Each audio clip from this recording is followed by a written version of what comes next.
এই যে এখানে হলো দুই ব্রাইড।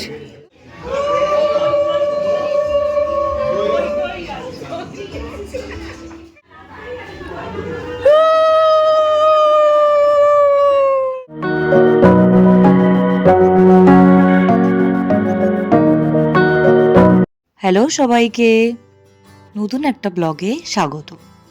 চলে গেছিলাম মৌ আর সোনিয়াকে একসাথে আইবুড়ো ভাত দিতে। তার কারণ দুজনেই 1 মাসের মাথায় পরপর বিয়ে করছে। হ্যাঁ, রেজিস্ট্রি তো আগের বছরই সেরে নিয়েছে, সামাজিক বিয়ের পালা এবার। দুই বেস্ট ফ্রেন্ড বলে কথা, তাই বিয়েটাও প্রায় একসাথেই করছে। আর চলে গেছিলাম গড়িয়াহাটের নতুন একটি রেস্টুরেন্ট সর্ষে পোস্ততে। বাইরে থেকে তো ভীষণ সুন্দর সাজানো, দেখি মন ভালো হয়ে যাবে। তো চলো এবার উপরে যাওয়া যাক, দেখা যাক যে ওদেরকে আইবুড়ো ভাতে কি কি খাওয়ালাম, কেমন কি আয়োজন করলাম, আর ওখানকার রেস্টুরেন্টের খাবার কেমন কি ছিল। চলো যাওয়া যাক। হ্যাঁ, মালা আর মুকুটটা আলাদাভাবে কিনে নিয়ে গেছিলাম। তার কারণ আমরা জানতাম যে যেহেতু আমরা প্রপার আইবুড়ো ভাতের থালিটা অর্ডার দিচ্ছি না, তো সেহেতু ওগুলো আমাদেরকে নিয়ে যেতে হবে। বাট ওখানে দাদারা জানালেন যে আগে থাকতে ফোন করে বলে দিলে নাকি ওনারাই ওগুলো অ্যারেঞ্জ করে দিতেন। তো যাই হোক, রেস্টুরেন্টে ঢুকে প্রথম যে কাজ, পুরো মেনু কার্ড ঘেটে ফেলা, আমরা সেটাই করছিলাম। আর ওখানের যে স্পেশাল আইবুড়ো ভাত থালিটা আছে সেটার প্রাইস হচ্ছে 999, তোমাদের সুবিধার্থে বলে রাখলাম। আর এবার হলো মৌ আর সোনুকে অ্যাজ এ ব্রাইড হিসেবে রেডি করা, মানে পুরোপুরি আইবুড়ো ভাত যেমন হয় আর কি। মানে আগে তো এরকমভাবে হতো না, বাট এখনকার ট্রেন্ড তো এটাই বলে। হ্যাঁ, যদিও জানি এখানে শুধু দুটো ব্রাইডের মুখই দেখা যাচ্ছে, তার কারণ আমাদের দীপু মহারানী এতটা সুন্দরভাবে ক্যামেরা ফিক্সড করে গেছিল। তো তারপর আমি এসে দেখলাম যে কিছুই দেখা যাচ্ছে না, তারপর আমি ক্যামেরাটা নিয়ে ঠিকঠাক করে রাখলাম আর কি। তো যাই হোক না কেন, দুজনকে মোটামুটি ওই কোনো মতে, আমরা তো ক্লিপও নিয়ে যেতে ভুলে গেছিলাম, কোনো মতে মুকুট টুকুট পরিয়ে মালা টালা পরিয়ে একদম বউ সাজিয়ে দিয়েছিলাম আর কি। আর আমরা তো ওখানে স্পেশাল আইবুড়ো ভাত থালিটা অর্ডার দিইনি, বা দাদারা যখন দেখলেন যে ওদেরকে ওইভাবে সাজাচ্ছি আমরা, তো তখন ওখান থেকেই দাদারা জিজ্ঞাসা করলেন যে এটা কি আইবুড়ো ভাতের স্পেশাল কিছু ব্যাপার। তো তারপরে ওনারা এত সুন্দর একটা ট্রে, বেশ চন্দন প্রদীপ সমস্ত কিছু দিয়ে সাজানো একটা ট্রে দিয়ে গেছিলেন। আর খাবারের এখানের পুরো ডেকোরেশনটা আমরাই করেছি। তো মেনুতে কি কি ছিল বলে দিই: ভাত, ডাল, মুগের ডাল, ছুরি আলু ভাজা, ফুলকপির তরকারি, কাঁচা লঙ্কা চিকেন, ভেটকি পাতুরি, চাটনি, পায়েস, পাঁপড় আর স্যালাড। আর তার সাথে আমরা বাসন্তী পোলাওটা আলাদা করে আরও অর্ডার করেছিলাম, আর মটনও অর্ডার করেছিলাম, 1 পিস করে মটনও ছিল ওদের জন্য। তো এই ছিল মোটামুটি আইবুড়ো ভাতের মেনু। আর এবার তো দুই কনেকে বসিয়ে আমরা বেশ অনেকক্ষণ ধরে ফটোশ্যুট করেছি, আর তারপরে চালু হলো আমাদের খাওয়া দাওয়া। চল এবার গিফটগুলো দিয়ে দে। আবার মুকুট খুলে গেছে দানা সোনিয়ার। হ্যাঁ, ওই মানে আমি এখন যেতে পারছি না, বাট ওটা আমাদের দুজনের তরফ থেকেই আপনার জন্য গিফট, আর মৌয়ের জন্য।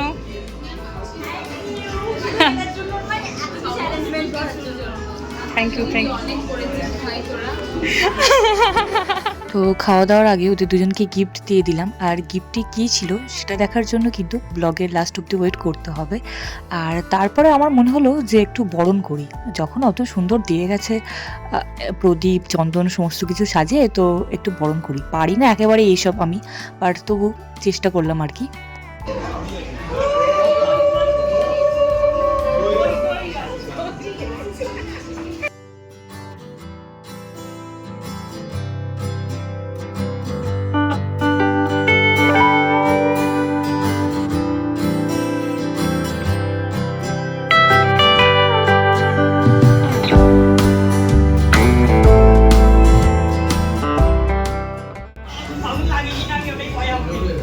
তোকে কিছুতেই ভরসা নেই।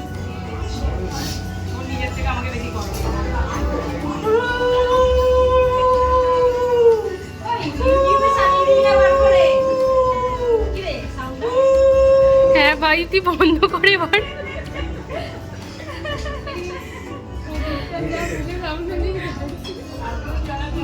ছেড়ে দে, ছেড়ে দে, এবার চন্দনের ফোঁটা দিয়ে রাখ মা।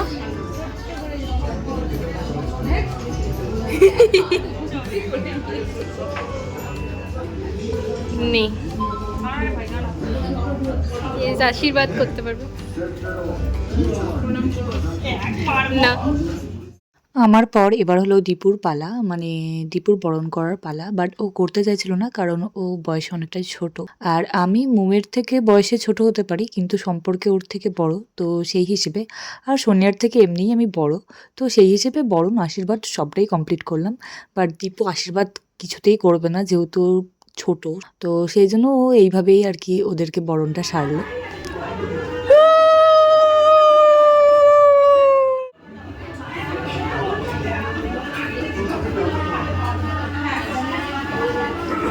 আর একটা ব্যাপার, অন্য গান যেরকম রেস্টুরেন্টে চলে হালকা মিউজিক, সেরকম ওখানে চলছিল। কিন্তু যেহেতু আমরা আইবুড়ো ভাতটা দিচ্ছিলাম, তো ওখান থেকে তারপরে সানাই চালিয়ে দেওয়া হয়েছিল। মানে আমরা কিছু বলিনি, দেখলাম যে অটোমেটিক্যালি মানে ওনারাই সানাইটা চালিয়ে দিয়েছিলেন। তো যেই জিনিসটা আমাদের ভীষণ ভালো লেগেছিল, পুরো বিয়ে বাড়ি এফেক্ট পাচ্ছিলাম বলা যেতে পারে।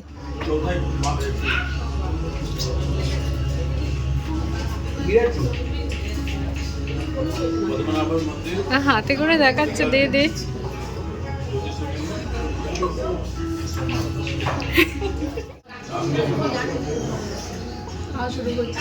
শুরু কর, আমিও শুরু করে দিয়েছি, দেখবে।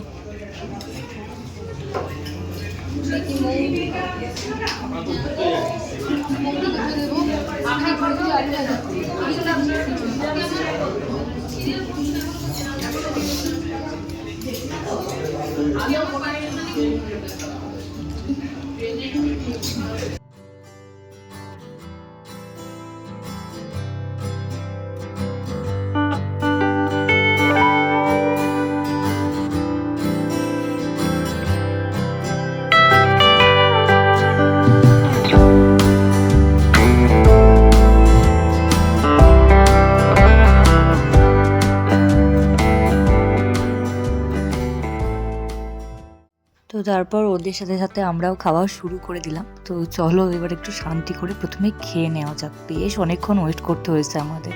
লাস্টে চলে এসছে পান। জোড়া করে এসো পান। আরে ঠিক আছে, তবু নিতে হবে তোমাকে।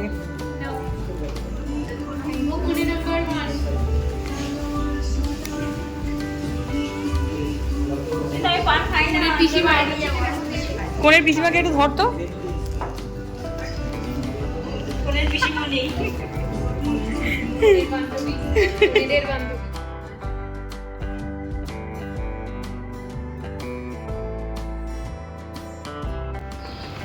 দীপু, আমাদের আইবুড়ো ভাত খাওয়ানোর পর্ব শেষ। এখন আমরা ওইটা ভিডিও হচ্ছে, ব্যাস সব সব করা। তো এখন আমরা যাচ্ছি দীপুর আইডিয়ায় বাগবাজার ঘাট। মানে একদম বিকাল হয়ে গেছে, দুজনেই খুব টায়ার্ড ছিল, খেয়ে দিয়ে আশা করি একটু চাঙ্গা হয়েছে। তো এখন আবার বাড়ি যাওয়ার পালা। খুব সুন্দর অ্যারেঞ্জ করেছে, মানে দারুণ। মানে ওরা বলছে ওদের সাধ্যের মধ্যে, কিন্তু বিশ্বাস মানে সবাই বিশ্বাস করো যে ওরা সাধ্যের বাইরে গিয়ে অনেকটা করেছে। দুজনে মিলে এত করেছে, আমরা সত্যিই খুব হ্যাপি।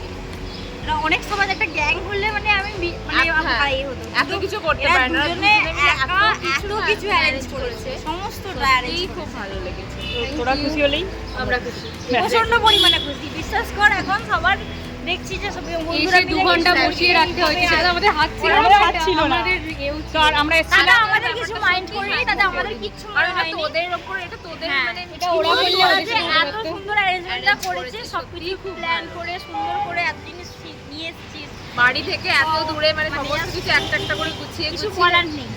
একটা ড্রিম ছিল যে বন্ধুরা এরকম করবে, সত্যি সেটা পূরণ হয়েছে।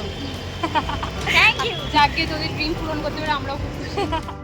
মেবি নতুনই রেস্টুরেন্টটা।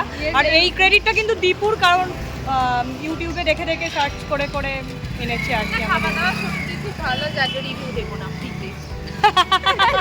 বার হলো গিফট খোলার পর্ব। আসলে রেস্টুরেন্টে তখন এত খিদে পেয়ে গেছিলো সবার, যে গিফট খোলার মতো ধৈর্য বা এনার্জি কোনোটাই ছিল না। তাই ট্রেনে আসতে আসতেই ওদেরকে বললাম যে গিফটগুলো এবার খুলে দেখ কেমন লাগে, মানে পছন্দ হয় কিনা। তো ওরা খুলে দেখে কি বললো, চলো দেখে নাও।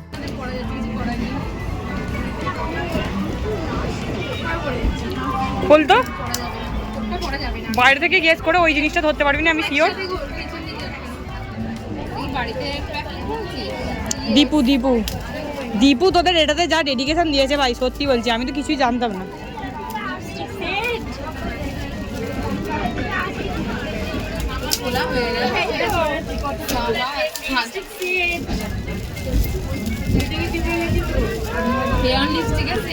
হ্যাঁ এই যে red pink nude brown wow দারুন সব কটা না খুলেই বলে দিলাম দারুণ, কারণ এটা আমার খুব দরকার ছিল।